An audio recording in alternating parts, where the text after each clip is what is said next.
Assalamu alaikum everyone. Welcome to Sweet and Savory Kitchen. Today I'm making okra. I have cut them in small pieces and I'm pan frying them.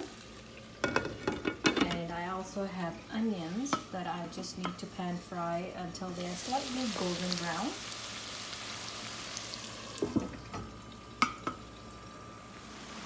So the onions are ready and now I'm going to put the bhindi okra in there. Here all the spices, tomatoes, green ginger garlic paste, red chilies, Himalayan salt, garam masala, and turmeric, and green chili.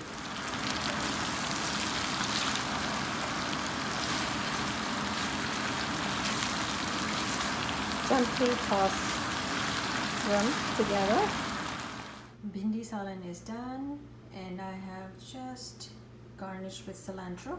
And the way you're gonna know the bhindi, and you just have to check and see it's pretty soft and it just breaks in pieces really good. It's nice and soft and it is ready to serve with naan or roti.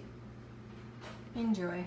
Thank you so much for watching. Please don't forget to like, share, and subscribe to my YouTube channel. Thank you. Take care. Bye.